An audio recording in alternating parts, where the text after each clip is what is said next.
Welcome to the Inside Elections podcast, where we analyze elections in a nonpartisan, data-driven, and accessible way.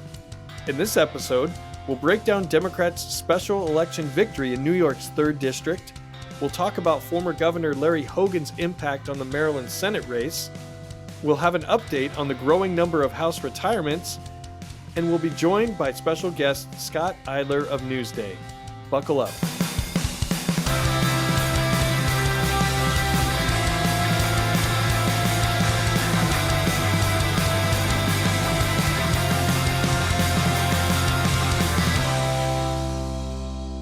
Hello, I'm Nathan Gonzales, editor and publisher of Inside Elections, the go-to place for nonpartisan political analysis for more than 40 years.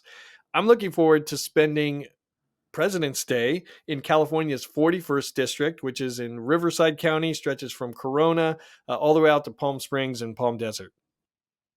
Hi, I'm Jacob Rubashkin, deputy editor of Inside Elections, and I am looking forward to spending President's Day probably in beautiful Maryland's 8th Congressional District, just outside of Washington, D.C., and my hometown.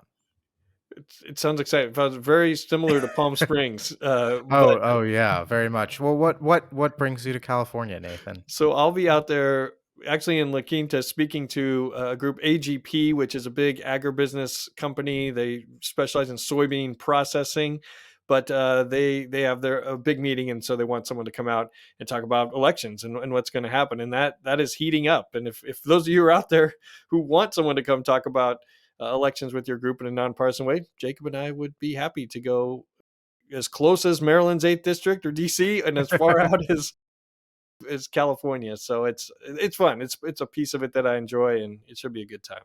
And I would do Hawaii and Alaska too. I don't want to limit myself just to California. There we go. Fair. Yeah, Yes. yeah. If anyone's out there, just our email addresses are readily available. So. And who is the congressman in the 41st District? Oh, that's a great question. And I know you know the answer, but thank you for teeing me up. It's actually Republican Congressman Ken Calvert, and this is a very important congressional district. It's on the battleground. It's a rematch with Democrat Will Rollins. We have Calvert rated with Calvert with the advantage, but this race is going to get time, money, energy, attention, and it's a type of district that if Democrats are able to win it, then they're probably winning the majority. It's kind of on that. It's not a bellwether. I don't really believe that any single district is a bellwether, but it's important for the fight for the House. Yeah, and I think Democrats nominee there, Will Rollins, I think it's fair to say is probably one of the favorites of folks here in DC. He is a former federal prosecutor. He's young. He ran last time and put together a decent performance against Calvert in a not so great cycle for California Democrats. And this race has already begun to attract a little bit of TV spending. Both Calvert and Rollins are already on the air with 6-figure buys. And so they don't have primary challenges, either of them. They are fully in general election mode. And this will be a hard-fought contest over the next 8 months. Yeah, if you didn't listen to our last episode with Melanie Mason of Politico, we ran through a gazillion California races because March 5th, Super Tuesday, is not just the presidential primaries, but also congressional primaries in key states such as California. So I would encourage you to go back if California interests you. Before we talk about New York in our big race and bring in Scott as our guest, let's do a couple of headlines. Jacob, what should folks make sure not miss? The Senate battlefield received a pretty significant shakeup last Friday. Former Maryland Governor Larry Hogan, a Republican, surprised pretty much everyone in the state by announcing that he would run for Senate. This is something that he had previously said he would not do. He had been teasing a presidential run, either first as a Republican and then as an independent or no labels candidate. But ultimately, it looks like decided to run for Senate, filed to run in that race just 9 hours before the filing deadline. Doesn't look like there will be a significant primary challenger to him. Look, this gives Republicans an opportunity in a state that otherwise they have no business being competitive in. Maryland is one of the most Democratic states in the country. And up until this point, the expectation was either Congressman David Trone or Prince George's County Executive Angela Alsobrooks, who were in the Democratic primary. One of the two would be the next senator. They're still the favorites, but Hogan makes this a real race. He left office incredibly popular, not just among Republicans, but independents and Democrats. Democrats may have to spend some money here. It adds a new dimension to the battlefield. It's just another place where Democrats are on the defense in an already tough cycle. And from in a specific way with our race rating, we changed it from solid Democratic because of the dynamic that you just laid out, Jacob, in the primary in Maryland being a Democratic state. We moved it to likely Democratic. So that is one step closer for Republicans, but it's not all the way to toss up. And this is a good way to explain that our ratings are a mix of where a race stands today and where we think it's going to end up. Because if the election were held today, Larry Hogan might win in part because of that residual name ID and goodwill and the divide currently in the Democratic Party. But once we get past the Democratic primary, there'll be consolidation. Voters who voted for Larry Hogan in the past, including Democrats who voted for Larry Hogan in the past, we believe are going to think differently about him when control of the Senate is on the line. I think they were fine with having a Republican governor who didn't really have a lot of power because of the Democrats in the state legislature, but putting Mitch McConnell or putting Republicans in control of the US Senate potentially with President Trump in the White House, that's going to be a bridge too far for some Democrats who have supported and liked Hogan in the past. So that's why we didn't move it any further than what we did. Two more House members announced they would not be seeking re-election. Republican Mike Gallagher of Wisconsin's 8th District and Republican and also Willamette Valley native Kathy McMorris Rodgers of Washington's 5th District. Their districts should stay in Republican hands in this type of election cycle, but their exits are notable in part because of their age. Gallagher is 39 years old. Kathy McMorris Rodgers is 54 years old. And they are considered, if Washington was a great place to be and Congress was a great place to serve, I think you would have them, they would be sticking around. They would see a potential future for themselves, but they're deciding that there are better things that they could be doing with their time. And they are also regarded as serious and thoughtful legislators who are trying to get things done. And we will see who replaces them. And if they are replaced by more, I won't even say conservative Republicans, but more provocative Republicans who are less concerned about getting things done and more concerned about either getting attention or just kind of throwing a wrench into things. So I think their exits are notable. Yeah, both either currently or one time considered rising stars. Gallagher, of course, Republicans really tried to get him into the Senate this cycle to run against Tammy Baldwin. Not only did he pass on that, but now he's passing on running for re-election. Kathy McMorris Rodgers, at one point, the highest ranking woman in the Republican caucus in the House of Representatives, viewed as a potential future speaker, was tapped to give the response to one of Barack Obama's State of the Union addresses, which is typically something that is done by an up and comer in the party, and took a step back in favor of all people Liz Cheney after the 2018 elections. And while she did remain, an integral member of the party, had a powerful chairmanship on the Energy and Commerce Committee, also out of Congress at a relatively young age. So not a super promising trend for legislators in the true sense of the word. Before we dive into our big story of the week, I want to introduce our special guest, Scott Eidler of Newsday. Scott, welcome to the podcast. Great to be here. And with all of our guests, we have to ask the important first question. What congressional district did you grow up in? I grew up in what is now the 3rd congressional district, the one that had the election last night. Hey, amazing synergy. What was it like to grow up in the 3rd and now have the district be at the focal point of national attention? It's pretty surreal. We're seeing reporters from all over the country go to different events in the district. I mean, I've worked at Newsday for 12 years, very familiar with Long Island politics.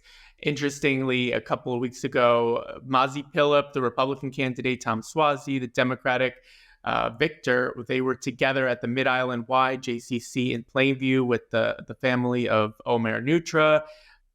who's a hostage taken by Hamas. I went to nursery school there. I worked at the summer camp there. It's just really surreal to see this get so much national attention. And I think if I've done my homework, you and Jacob also have a connection that's not in the third district, though. Yeah, we both are Cornellians, and I believe we both wrote for the Cornell Daily Sun in our time there.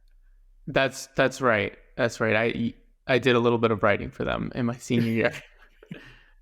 Nice. Well, Cornell and the third district are about 4 hours away, I think, without traffic. But let's jump into the. I don't know how Good, far good is it? luck.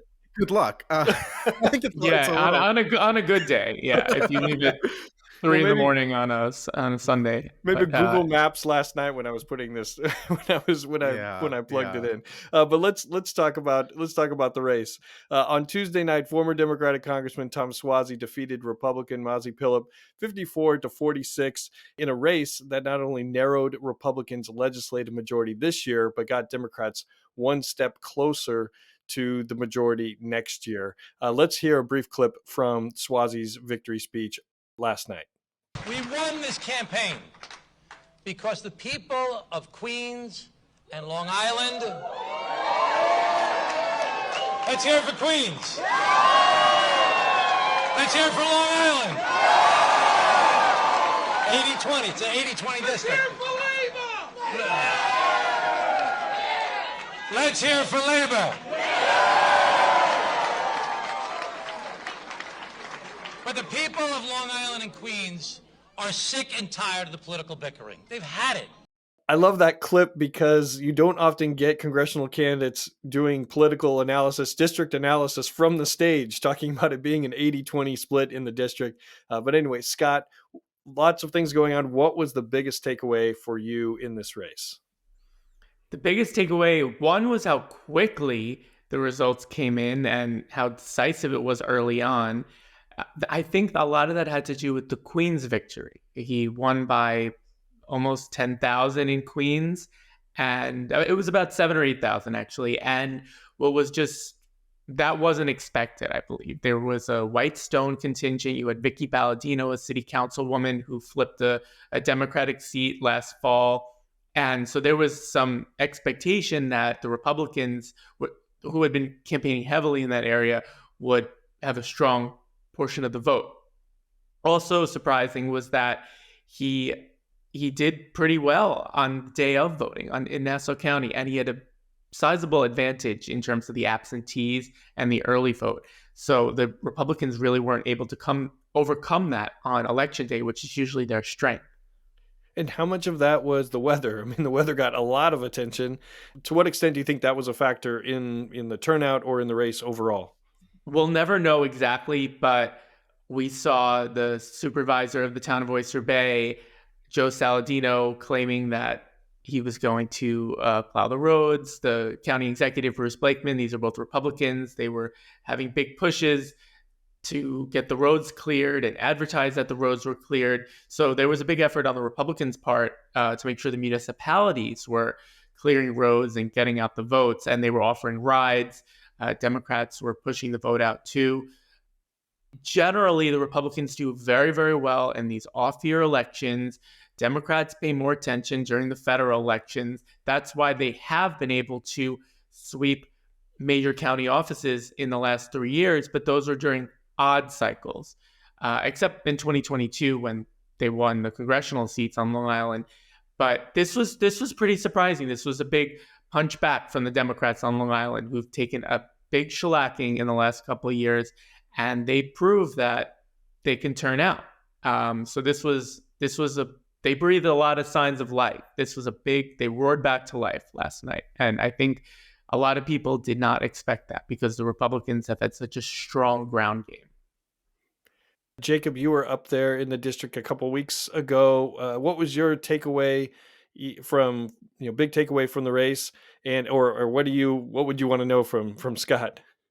I think that the interesting thing that I'll be looking at moving forward is, especially as this seat continues to be a competitive election, in the fall is kind of, does Suozzi do anything to reach back out to some of the more, progressive or more activist portions of the Democratic Party? Because I did speak to some folks who were a little bit upset that he, it felt like he was more trying to win over Republicans and moderates than he was rallying Democrats. Now he'll have to run in a primary. I don't think anyone's going to run against him, Scott. I don't know if you've heard about anything on that front, but I guess my question uh, is, at what point, if at all, did it become clear that Swazi had an advantage here?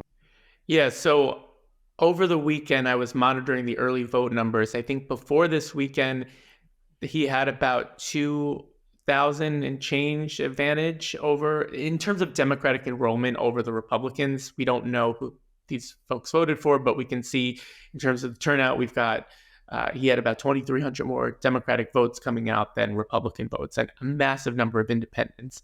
So you look at things like that. At the end of the weekend, it was about 4,300 was the advantage for early votes. So that I caught as interesting, that it almost doubled, and was hearing a lot from Democrats. They were pushing this early vote. They were trying to get people out to the polls on Sunday because they knew that it was going to snow yesterday. It was a big amount of snow in the morning. So the Democrats really pushed these numbers. They were pushing the absentee operation. That was a big advantage too, a couple of thousand. So they had a couple of thousand advantage here, a couple of thousand there on the mail-ins. And that helped them tremendously going into it. So I was surprised by that, because in the most recent off-year election, the Republicans were not far behind in both Nassau and Suffolk counties in the early, which meant they were kind of toast on election day. So he had built up a decent size, and in Queens too, he had built up a decent size advantage in the early vote. So that was the first sign. Mozzie had not been really taking a lot of questions. I went to a press conference last week where she had law enforcement union endorsements. She refused to answer any off-topic questions then. They had been not really providing her public schedule over the weekend. They were keeping her very in close quarters. They weren't putting her out there, and he was everywhere.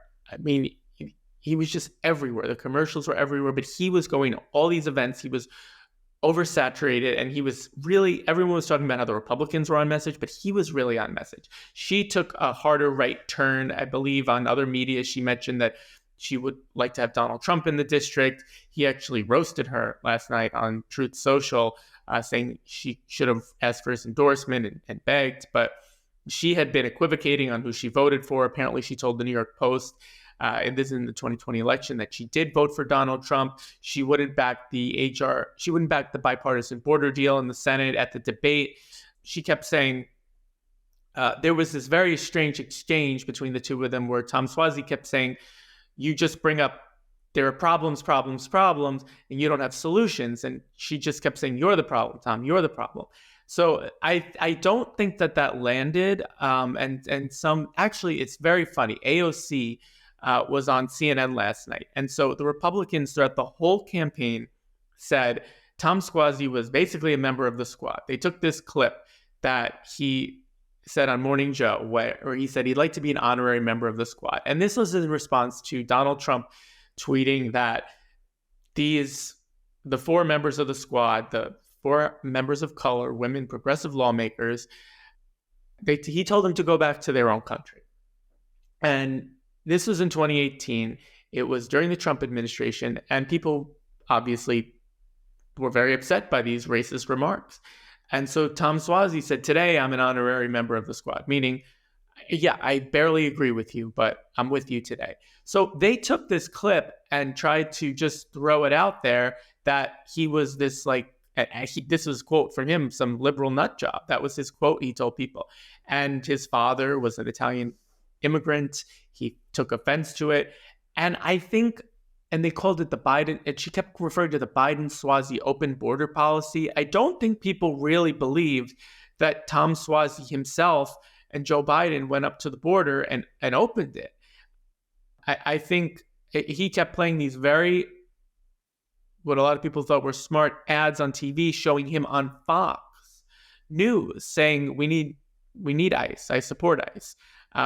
So they took a lot of these things completely out of context. And AOC said last night, like, it is laughable that we're in the same cadre, in the same lane in Congress. She said we're on the same team, but it is laughable, and that they're taking such a reach here shows that they're desperate. And I don't think that languaging, that syntax really penetrated with voters. I think there were voters, Jewish voters, who were angry at the squad, but he was able to effectively blunt that by going to Israel, by saying how strongly in favor he was of Israel. And she didn't really catch an advantage on that.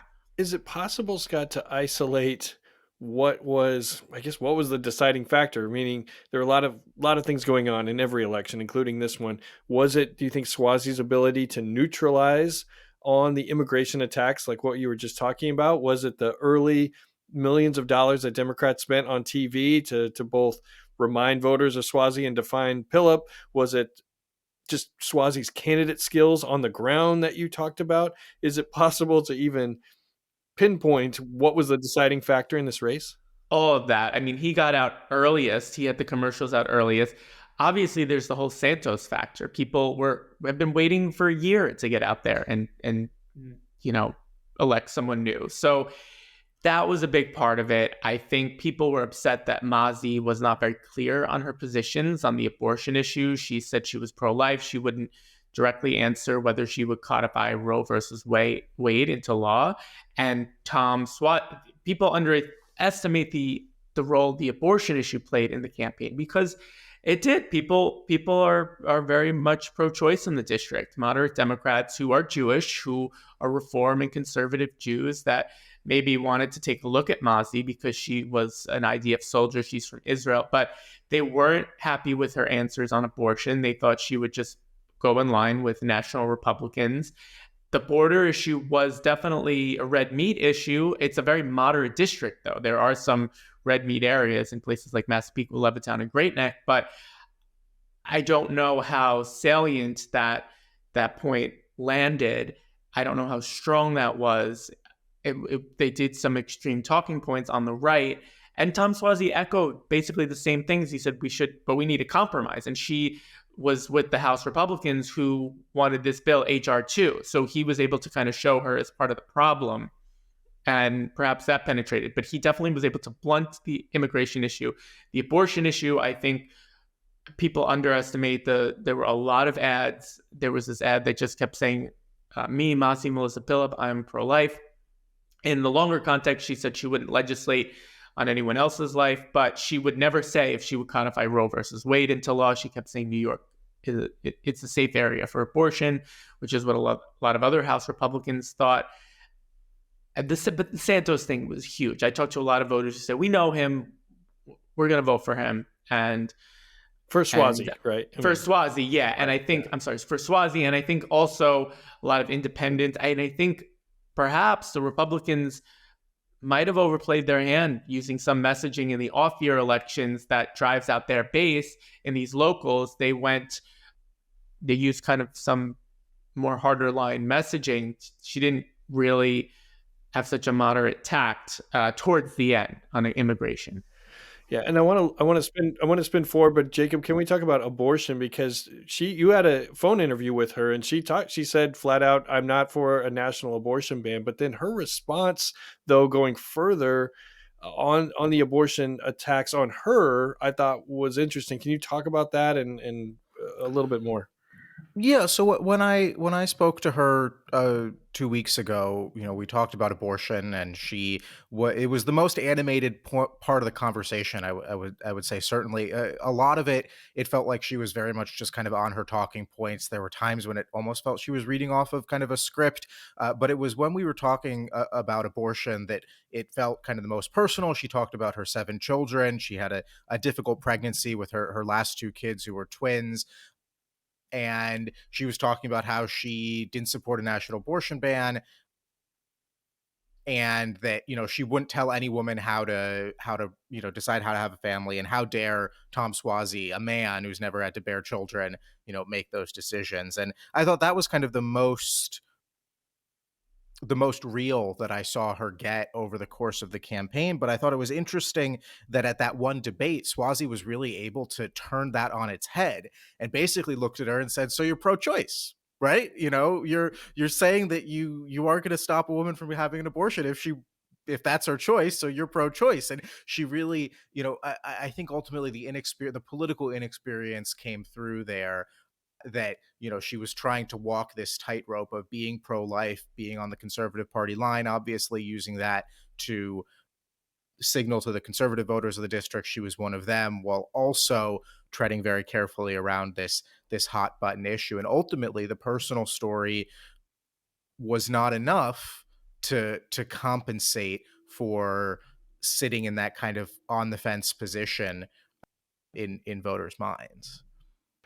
Yeah, I think this was a good example of how the resume, you can check a lot of boxes, but it doesn't necessarily mean you're a great candidate. And this was a special election situation where there was not a long runway or ramp or whatever metaphor we want to use, right? And that's part of the reason why Democrats went with Suozzi. He's a known commodity. He's agile, politically, and as a candidate, he showed it at his election night, his victory speech when there were protesters, and he said, and that's the type of yelling that we don't need in Washington. He's been doing this a long time, and this was the type of environment that he didn't miss a beat. He didn't miss a beat. He with that protester. And he there was a clip of him going around singing "Fly Me to the Moon," I think, kind of in an old school kind of crooner. It was very just like, oh my gosh, this guy it's this. He could have run in the 1960s and been exactly the same guy and made it work. Well, to that point, when I interviewed him in December, actually, he told the story about his father, who was elected mayor of Glen Cove in his 30s, in the 50s, and his uncle was also too. And, there was some song, Suozzi, or I'm not going to sing it, but it let's go for it. I don't have the tune in my head. I would do it if I remembered it, but it's been a long night. But there was one of those things. So this crooner, these songs, he's very, he loves that stuff. So if we could take a step back, I'm curious, because you've covered Long Island for a while, and like you said, Democrats have had a really rough stretch. I mean, they had a bad 2021 local elections, got wiped out in 2022 on the federal side, a bad 2023, losing North Hempstead, losing the Suffolk County executive race, of course, not in this district, but still on Long Island. What went wrong for Democrats over the last couple of years, and to what extent, I guess, is last night's victory a turning point, a blueprint, a roadmap for Democrats looking to regain some measure of political power out on Long Island? A couple of things. So is it that things went wrong? I mean, organizationally, they can't compete with the Republicans. The Republicans who control most of these towns, who have some type of ownership over a lot of or control over these unions.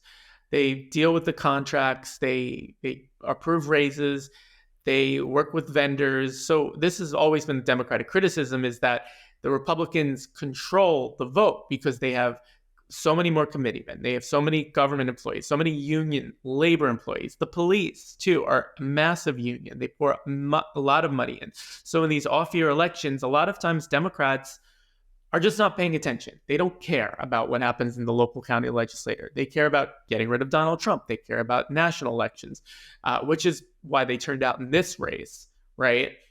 But in these local elections, the Republicans have been able to capitalize on their ability to turn out the vote more so than Democrats and win. And so that's led to this impression, and rightly so, that there's been a red wave on Long Island. But this has been the first national election, really, except for the 2022.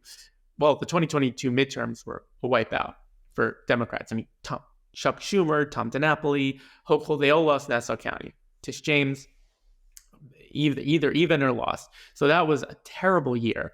on Long Island. But this is a big test. Are Democrats waking up? Are they going to try to come back? I think they're always going to struggle in these off-year elections. That's why the governor just signed a bill moving the off-year elections in Nassau to the even years, which the Republicans protested mightily. But that's going to be towards the end of the decade when those will take effect. It'll be 4 or 5 years down the line, but that's going to be something to watch.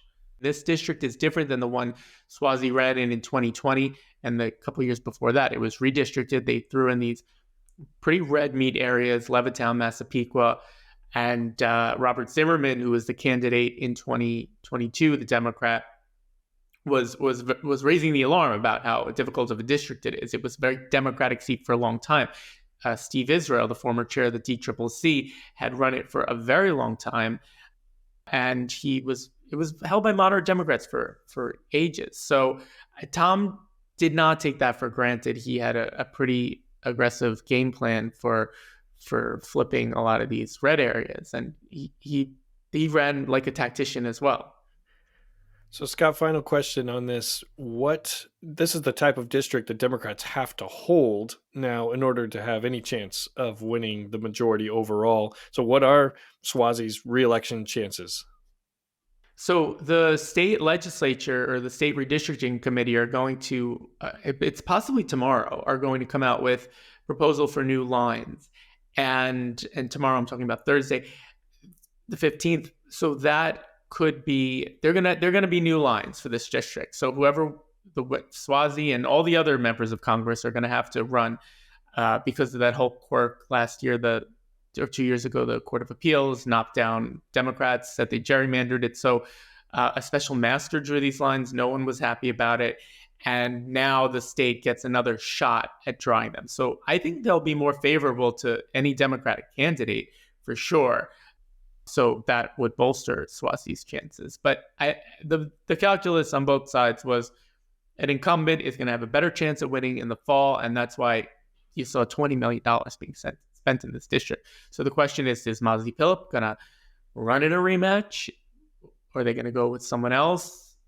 Or the Republicans not going to want to spend so much in this district? And because the local Republicans sometimes they sometimes don't really care about the congressional races. There's not a lot of patronage to be had with winning the seats, and they don't want to invest their own money. They'd rather invest it in the state and local races, and the national committees don't always pony up.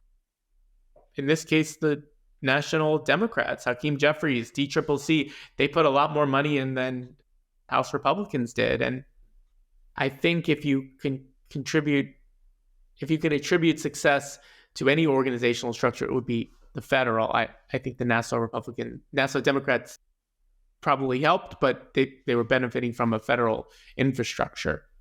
Yeah. Well, thank you, Scott, for joining us. Thank you for being on the ground for your entire life, basically, just for this one moment, for this podcast.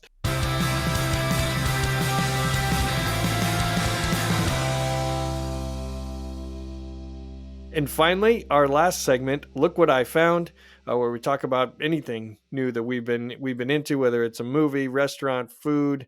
It could be anything. Jacob, what did you find? So I am a regular at the DuPont Circle Farmers Market, and right next to the DuPont Circle Farmers Market on Sunday mornings, there is a little flea market on Q Street, and there's an old vintage goods seller there. And I was there this past weekend, and the guy sells kind of old cards and things like that. He had a bunch of vintage Valentines, and he had this one card that was like a little cartoon, and it said on it, "You are the one for me," spelled like the letter U, the letter R, and then the number 1 and the number 4, me. And it was from the 1950s. And it's just one of those kind of things that it's like, it feels like it should be anachronistic, right? Like that's how people texted in the 2000s. And yet, we forget sometimes the people back then were not so different than us, and they also realized that these letters and numbers sounded like full words, and they put it in their Valentine's cards. And so it was this just kind of funny, like, not realization, but just a really fun moment to see that, like, uh, we've been doing things the same way for a lot longer than I think we sometimes realize. And I wonder if back then old people like me would have been perplexed by what is this saying? Did some teenager write this? What is going on here? Exactly. Yeah. Well, our family found a movie on Disney Plus called A Million Miles Away, which is the story of an astronaut named Jose Hernandez. And I might have impressed my kids for a couple of seconds when I told them that I interviewed Jose Hernandez, the real Jose Hernandez, when he ran for Congress in California back in 2012 against Republican Jeff Denham. And they're like, really? What? And then I was actually impressed with myself because I recognized the real Jose Hernandez made a cameo in the movie at the end as just sort of a NASA worker who was helping the actor playing him getting into the shuttle. Maybe that's a spoiler alert for those of you who don't know his story. But anyway, the movie was better than I expected, and it was fun that kind of had this newsletter kind of had some connection to him. Yeah, and Jose Hernandez still very much involved in politics as a surrogate for Democrats running in the Central Valley. I think he's appeared in campaign ads at least the last 2 cycles, if not longer, as a endorser of Democrats running in California. And the movie was a reminder about how, and I felt a little bit bad looking back that because we're so focused on candidates, right, and focused on are they going to win or not, that these are real people and his story is compelling and inspiring, and I probably didn't give that as much weight in terms of appreciate it as much when we're just looking at these candidates of are they going to win or not, and he did not, it did not translate into a win or a victory. I'm just imagining you in the roll call conference room being like, enough about space. Tell me about your fourth quarter fundraising numbers. That's right. I don't care how many times you applied to NASA, failed, and picked yourself up and kept going, kept going for it. It's a good movie. It's sort of a palate cleanser. There's a lot of heavy stuff going on in the world right now, but it's an enjoyable and inspiring movie. I would recommend it. And that's all the time we have. We talked about the recent special election in New York. We talked about the Maryland Senate race, the House exodus. Thank you for joining us. At Inside Elections, we provide nonpartisan analysis of congressional, presidential, and gubernatorial races. With a combination of reporting and data, we break down the key races and bring valuable context to complex elections. Go to InsideElections.com to subscribe to our bi-weekly newsletter. We have individual subscriptions as well as group packages that are tailor-made to help corporate and association PACs. If you like this episode, please subscribe to the podcast on all the platforms. Give us a rating. If you're watching it on YouTube, please subscribe and click the thumbs up button. If you didn't like today's episode, please email George Santos. We also want to thank our producers, Alan Tazinski and Melissa Lenner of Pretty Easy Podcasts, and our associate producer, Conrad Tolosa. Please come back and join us again next time.